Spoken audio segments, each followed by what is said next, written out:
Assalamualaikum warahmatullahi wabarakatuh. Bismillah, alhamdulillah, wassalatu wassalamu ala sayyidina rasulillah wa alihi wa sahbihi wa man wala. Yang saya ta'zimkan, saya cintai sahabat-sahabat karib yang dirahmati oleh Allah Subhanahu wa ta'ala. Alhamdulillah kita bisa berkumpul di dalam majelis kita yang kita rutinkan setiap hari Minggu. Alhamdulillah masih terus berjalan. Mudah-mudahan pertemuan kita kali ini memberikan rahmat bagi kita dan memberikan ilmu yang bermanfaat. Amin ya rabbal alamin. Sebentar lagi kita ada momen besar, beberapa hari lagi ya, khususnya bagi kita selaku bangsa Indonesia. Tiap tahun tanggal berapa itu? Tanggal 17. Ini lagunya pada hafal kan nih? Jangan lagu Korea hafal. Lagu wajib nasional juga harusnya dihafal. Nah, jadi kita mau memaknai, menyongsong hari kemerdekaan. Itu bagaimana caranya? Pertama, kalau kita merujuk kepada ayat-ayat Al-Quran yang bercerita tentang negeri, maka itu dikaitkan dengan tauhid kepada Allah Subhanahu wa ta'ala. Contoh, di dalam satu ayat disebutkan a'udzubillahi minasyaitonirrajim wa idz qala ibrahimu rabbi ja'al hadzal balada amina wajnubni wa baniya an na'budal asnam. Artinya apa? Ketika Nabi Ibrahim alaihissalam setelah membangun Ka'bah, negeri Mekah, yang waktu itu sebetulnya negerinya gersang, tapi setelah diberikan nikmat yang banyak oleh Allah dan Nabi Ibrahim disuruh membangun Ka'bah, Nabi Ibrahim berdoa, Rabbi ja'al hadzal balada aminan. Ya Allah, jadikanlah negeri ini, yaitu negeri apa aja? Negeri Mekah, aminan, itu negeri yang aman sentosa. Rabbi ja'al hadzal balada amina wajnubni, dan jauhkanlah aku, wa baniya, dan keturunan aku, an na'budal asnam, menyembah berhala. Jadi jauhkan aku dan keturunanku daripada menyembah berhala. Tapi di sini yang harus kita fahami, kan emang Nabi Ibrahim menyembah berhala nggak? Enggak kan? Tapi kok di doanya jauhkanlah aku. Apakah Nabi Ibrahim artinya menyembah berhala kemudian minta dijauhkan? Oh tidak, ini kata Al-Imamul Qurtubi, doa Nabi Ibrahim untuk dirinya ini bukan berarti Nabi Ibrahim menyembah berhala kemudian minta dijauhkan. Tidak. Tapi untuk menambahkan kekuatan dalam hati agar benar-benar tidak terjatuh sedikit pun ke dalam penyembahan berhala, walaupun itu dengan terbesit di dalam hati. Nah, kedua, Nabi Ibrahim berdoa wabaniya, dan anak cucuku. Jadi nggak hanya sekedar diriku, tapi juga anak cucuku. Jauhkan dari apa? Dari menyembah berhala. Maka di sini kita bisa ambil poin. Jadi bentuk rasa syukur Nabi Ibrahim alaihissalam kepada Allah Subhanahu wa taala atas negeri yang diberikannya adalah dengan berdoa kepada Allah dijauhkan dari perbuatan syirik, dari perbuatan menyembah berhala. Terus satu lagi, di dalam surat yang pasti semua di sini hafal, Surat apa? Quraisy. Bunyinya a'udzubillahi minasyaitonir rajim. Bismillahirrahmanirrahim. Li'ilafi Quraisy ilafihim rihlatash shita'i was-sayf. Falyabudu rabba hadzal bait alladzi at'amahum min ju' wa amanahum min khauf. Kita perhatikan baik-baik sih. Jadi karena orang-orang Quraisy ini sering mengadakan perjalanan di musim panas dan musim dingin, serta mereka dapat nikmat yang banyak, falyabudu, hendaklah mereka menyembah Tuhan daripada rumah Allah, yaitu Ka'bah. Jadi di sini dalam ketika seseorang itu bersyukur sama kenikmatan yang diberikan pada negerinya, Allah kaitkan dengan satu, yaitu menyembah dan mentauhidkan Allah Subhanahu wa ta'ala. Nabi Ibrahim tadi dikasih nikmat, doanya minta dijauhkan dari perbuatan syirik. Lawan dari syirik adalah mentauhidkan Allah. Kemudian orang-orang Quraisy tadi diperintahkan oleh Allah karena dapat nikmat yang banyak berupa negerinya yang ramai, yang melimpah dari segi alamnya, maka diperintahkan untuk menyembah Allah atau mentauhidkan Allah. Bukan hanya itu, wa amanahum min khauf, allazi at'amahum min ju' wa amanahum min khauf. Yang Allah kasih makan mereka sehingga mereka tidak lapar, dan Allah kasih keamanan bagi mereka agar mereka tidak takut. Jadi dari dua ayat ini bisa kita ambil poin pertama. Ketika Allah Subhanahu wa ta'ala menceritakan kisah-kisah, dan atau boleh kita ubah kalimatnya, ketika kita ingin mengungkapkan rasa syukur kita atas nikmat Allah berupa negeri kita, adalah yang pertama dengan cara menyembah Allah, dengan cara mentauhidkan Allah Subhanahu wa ta'ala. Jadi kita selaku bangsa Indonesia, kalau kita mau mengungkapkan rasa syukur kita sebagai bangsa Indonesia, bangsa yang kaya, itu cara pertamanya adalah dengan apa? Dengan mentauhidkan Allah Subhanahu wa ta'ala. Itu tuntunan Al-Quran. Perbaharui lagi akidahnya, perbaharui lagi tauhidnya. Itu cara ideal kita mensyukuri nikmat Allah Subhanahu wa ta'ala sebagai kita orang Indonesia. Nah, di ayat tadi, dua ayat tadi juga disyaratkan sama Allah selalu dikaitkan kata aman. Tadi Nabi Ibrahim bilang, Rabbi jal hadzal balada aminan, aman sentosa. Jadi emang nikmat satu negeri itu bakal terasa itu kalau negerinya aman. Coba kalau negerinya ini nggak aman, peperangan sana sini. Kita lihat negeri-negeri yang konflik di Afrika, dimanapun, itu nggak aman. Tapi alhamdulillah kita di Indonesia, negerinya aman sentosa.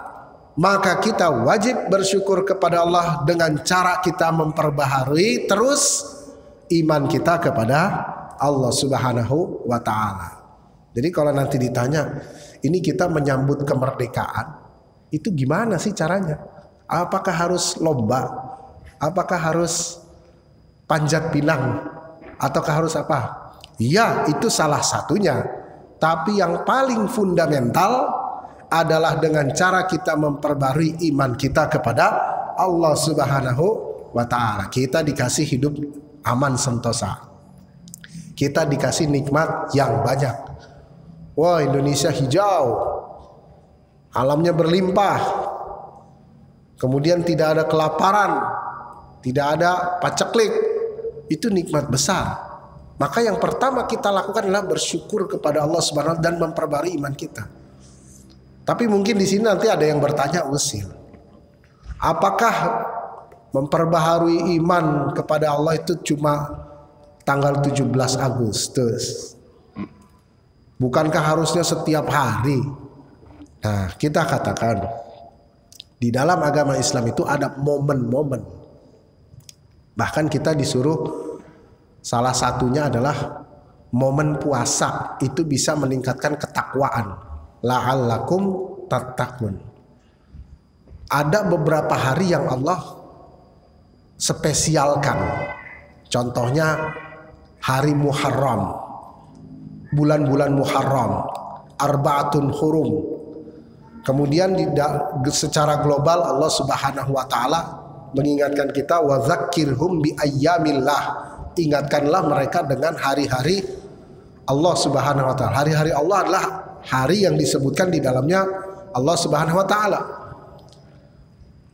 Nah, salah satu hari spesial adalah hari di mana kita meraih kehidupan kita secara normal. Bagi bangsa Indonesia itu adalah tanggal 17 Agustus.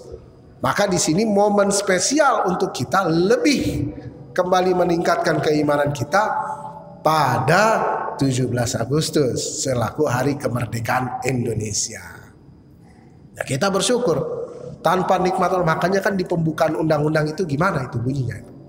Atas berkat rahmat Allah. Ada yang hafal nggak di sini?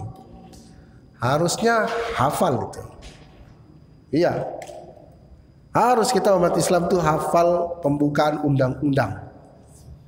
Ya, Undang-Undang Dasar Negara Republik Indonesia tahun 1945, pembukaan bahwa sesungguhnya kemerdekaan adalah hak segala bangsa.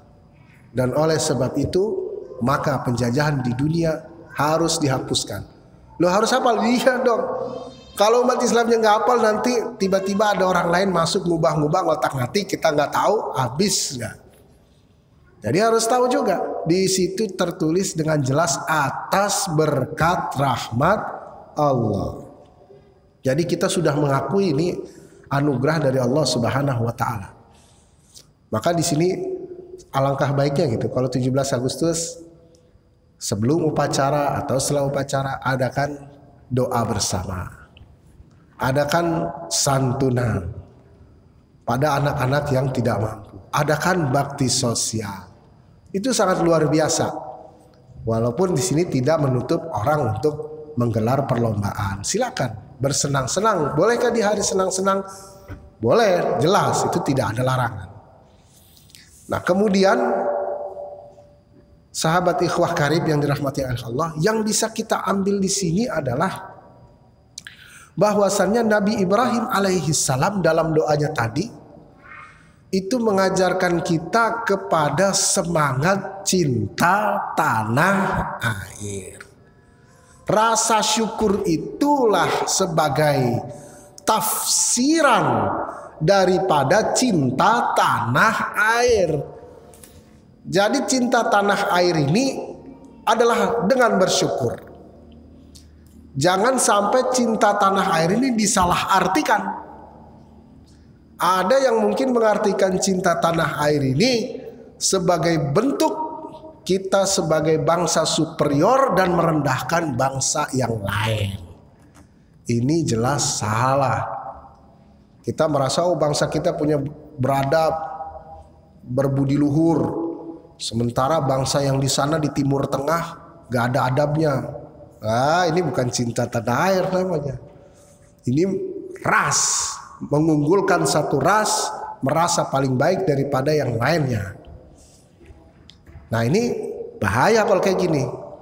Kenapa? Karena konsep daripada kita berkehidupan di dunia ini berbeda-beda.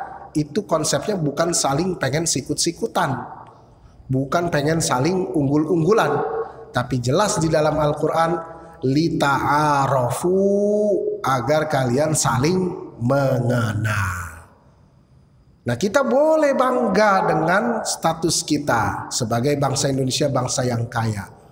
Kebanggaan itu, cintanya itu jangan kemudian ditafsirkan sebagai bentuk kita, sebagai rasa yang kita ungkapkan untuk merendahkan bangsa lain. Nah, sekarang ini banyak ini yang model-model syiar cinta tanah air tapi pingin nyudutin bangsa lain, khususnya bangsa yang ada di Timur Tengah.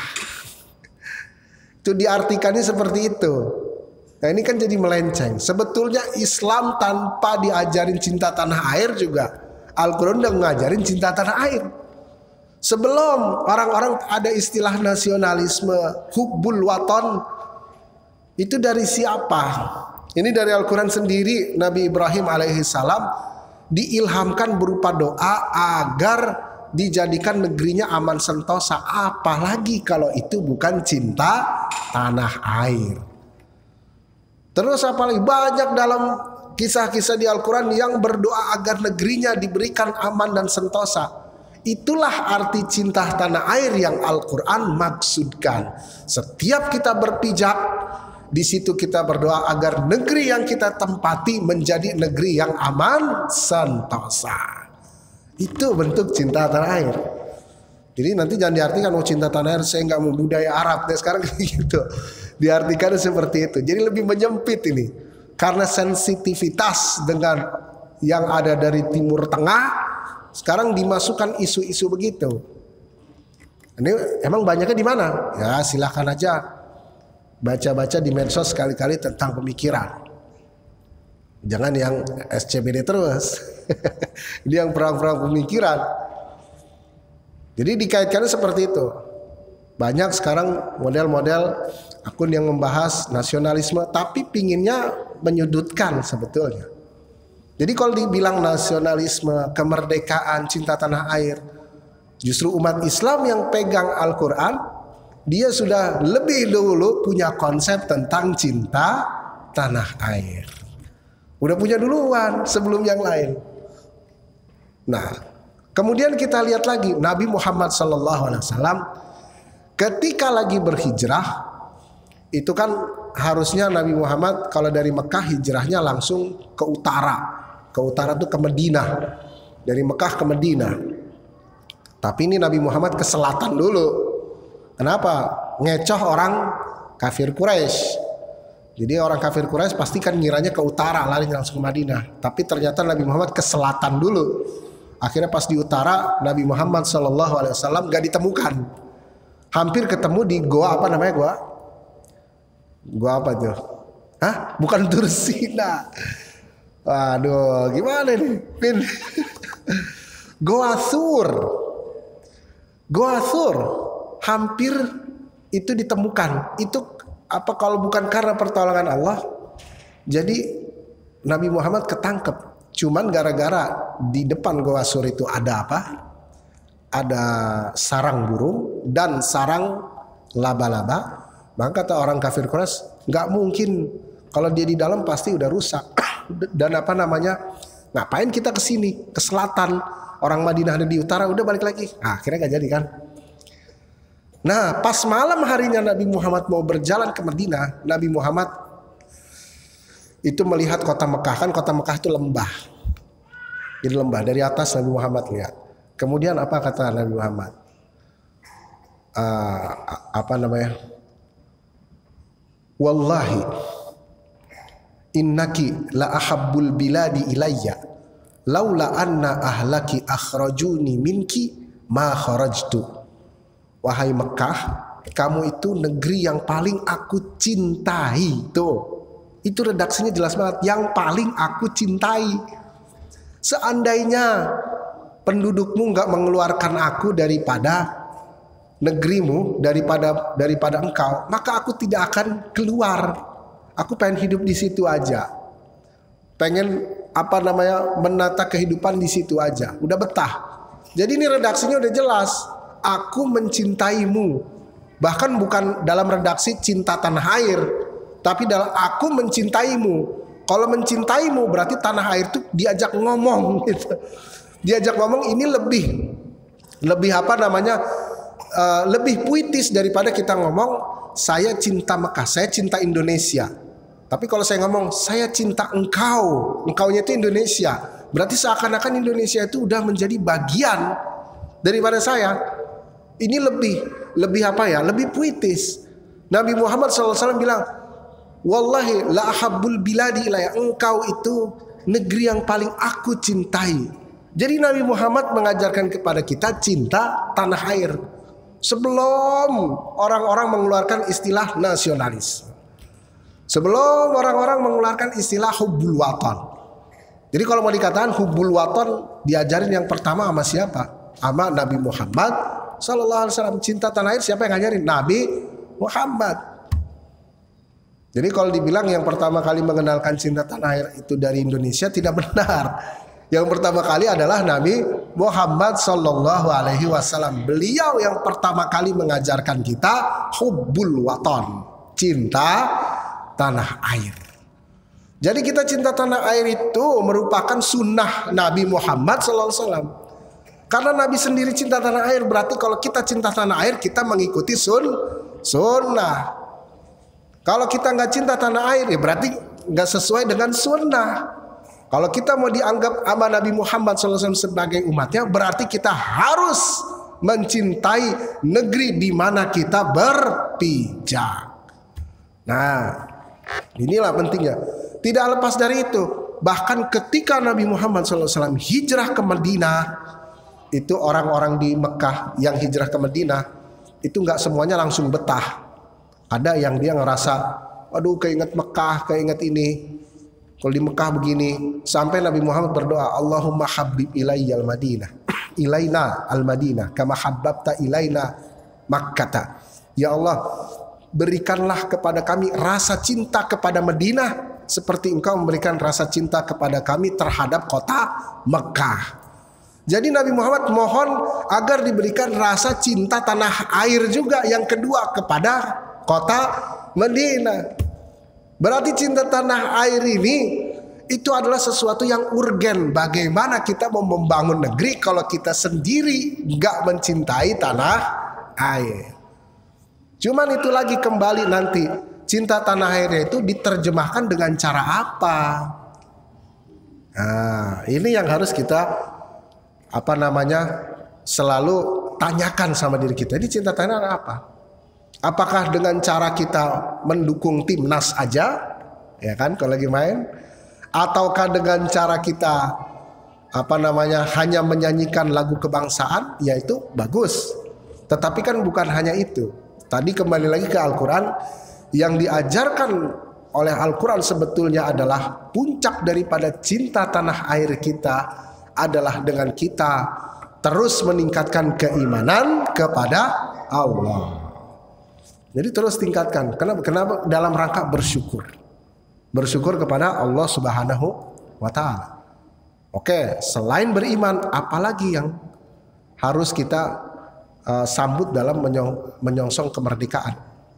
Tadi kan kita menyongsong kemerdekaan itu dengan cara meningkatkan iman kepada Allah. Meningkatkan iman kepada Allah. Kenapa di hari kemerdekaan kita meningkatkan keimanan kepada Allah itu kenapa? Karena kita bersyukur. Nah, sekarang definisi syukur itu apa? Nah, ada yang tahu gak nih? Kan sekarang kita syukurilah nikmat Allah. Syukurilah. Apa itu syukur itu apa? Syukurnya apa syukur? Menerima. Menerima apa? Syukur itu apa syukur? Kalau orang bilang alhamdulillah, syukur bukan? Nah, kalau ada orang bilang alhamdulillah dipaksa, bilang alhamdulillah itu bersyukur bukan? Ya kan? Makanya di sini definisi syukur apa? Definisi syukur sesuai yang didefinisikan oleh para ulama. Pertama ada secara bahasa. Kalau secara bahasa definisi syukur adalah dia as-sana bil lisan alal mun'imi min haitsu kaunuhu mun'iman. Ya, jadi memuji pihak yang memberikan nikmat dengan cara lisan. Itu namanya syukur. Si Arifin ngasih saya misalnya kue ulang tahun. Itu nikmat bukan itu? Nikmat. Karena Arifin ngasih saya kue, saya puji. Keren, Vin. Itu pujian saya keren. Itu namanya syukur. secara bahasa. Keren, Vin. Bagus. Itu syukur. Saya mau memuji Arifin itu karena apa? Karena dia ngasih saya nikmat. Itu syukur. Nah, itu secara bahasa. Kalau secara istilah, yang namanya syukur itu fi'lun yunbi'u an ta'zimil mun'imi. Ya, jadi fi'lun itu perbuatan yang timbul untuk mentakzimkan zat atau pihak yang memberikan nikmat. Ini kalau kita aplikasikan, misalkan saya dikasih otak yang cerdas, misalkan ini adalah nikmat, maka saya gunakan untuk menuntut ilmu. Itu syukur secara istilah. Jadi kan ayat Al-Qur'annya tadi, kalau ayat Al-Qur'an kan wala in syakartum la azidannakum wala in kafartum inna azabi la syadid. Yang bersyukur kepadaku sungguh akan ditambahkan nikmat. Syukur di sini maksudnya yang mana? Yang tadi tuh, perbuatan yang dia timbul karena ingin mentakzimkan pihak yang memberikan nikmat. Saya dikasih akal, saya syukurnya dengan cara saya belajar. Saya dikasih kaki, saya syukurinya dengan cara saya ngelangkahin ke masjid. Itu namanya syukur. Nah, kita di dalam konteks kemerdekaan, kita dikasih negeri yang begitu hebat, begitu kaya, maka dengan cara adalah kita menggunakan kekayaan itu, menggunakan kesempatan itu pada hal-hal yang baik. Itu adalah bentuk rasa syukur. Makanya kalau bentuk rasa syukurnya itu diterapkan, akan tambah nikmatnya. Beda kalau nggak diterapkan. Makanya kalau dibilang Indonesia kenapa kaya begini nggak maju-maju, karena kurang rasa syukur. Kan udah ngomong alhamdulillah beberapa juta kali. Iya, tapi yang dimaksudkan syukur di sini adalah perbuatan yang menunjukkan dia itu bersyukur. Nah, ini nggak ada. Nah, kita lihat saja bagaimana pejabat-pejabat kita yang korupsi, benar kan? Pejabat-pejabat yang berbohong, belakangan ditampilkan sinetron bohong nih. Ya, lagi viral, nggak usah disebutin lah, semua juga udah tahu siapa. Gimana mau dapat keberkahan kalau semuanya bohong? Makanya dikatakan darurat bohongan. Nah, maka dengan cara mensyukurnya dengan cara ilahin kebohongan. Gunakan sumber daya pada yang benar. Nggak usah kita mikir secara negara, secara personal dulu. Dikit-dikit. Karena dari sesuai kaidahnya Agim, mulai dari diri sendiri. Mulai dari yang kecil dan mulai saat ini. Jadi kecil aja dulu, dapat nikmat, dapat duit, gunain yang benar. Misalkan apa? Jangan ragu buat beli buku. Buku ilmunya mengalir. Jangan ragu keluarkan uang buat belajar. Itu syukur. Ini jangan sampai kalau misalnya buat belajar kitanya sulit banget, tapi buat foya-foya dan hura-hura kita lancar. Nah, ini kadang-kadang di beberapa di sini karena belum ada yang berkeluarga ya. Mungkin di sebagian orang yang sudah berkeluarga terbalik. Giliran pingin menuntut ilmu itu pelitnya bukan main. Giliran jalan-jalan ke luar negeri dibela-belain. Nah, ini gimana ini?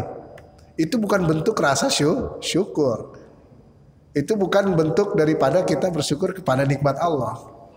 Ini kalau jalan-jalan foya-foya hura-hura itu bukan rasa syukur. Tapi kalau kita gunain infak menuntut ilmu di jalan Allah, jihad fisabilillah. Kita belikan ini, kita infakkan buat para guru yang mengajarkan Al-Quran, buat para guru yang mengajarkan fikih, maka ini menjadi jihad fisabilillah. Jadi ikhwah rahimakumullah, tadi poin pertama dalam kita menyongsong kemerdekaan adalah pertama dengan cara kita meningkatkan keimanan kepada Allah, tauhid kita kepada Allah. Yang kedua adalah menerjemahkan rasa iman kita, rasa tauhid kita menjadi perbuatan yang menunjukkan atau sebagai indikator kalau kita bersyukur kepada Allah. Nggak usah kita mikir luar negara kita, mikir dari diri sendiri dulu, dari yang kecil. Jadi pas nanti 17-an bisa juga kita muhasabah diri.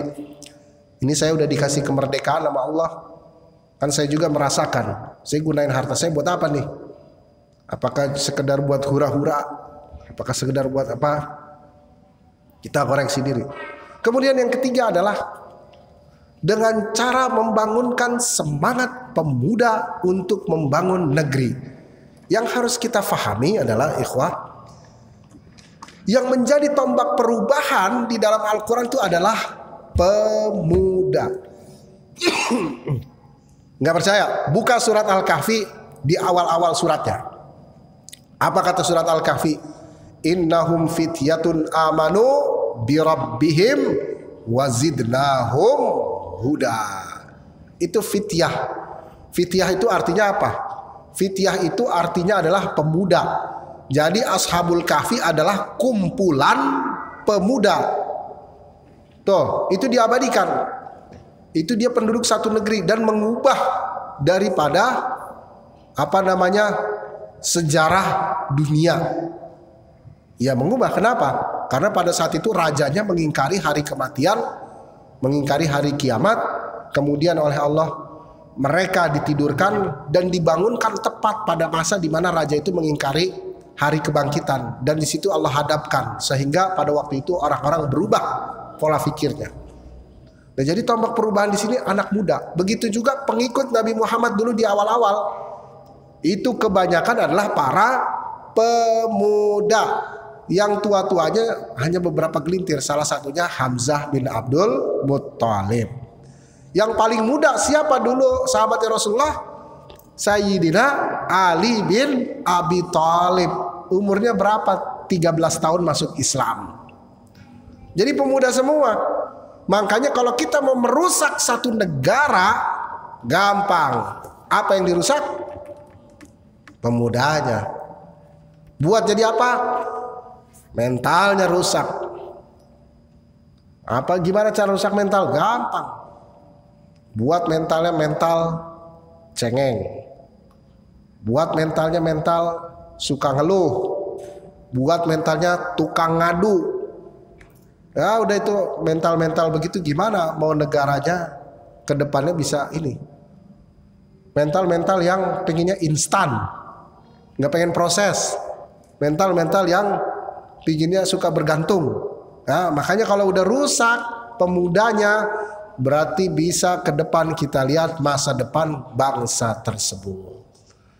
Nah, maka di sini ikhwah fillah, kesimpulan daripada kajian kita kali ini, bagaimana cara kita menyongsong daripada hari kemerdekaan yang sebentar lagi.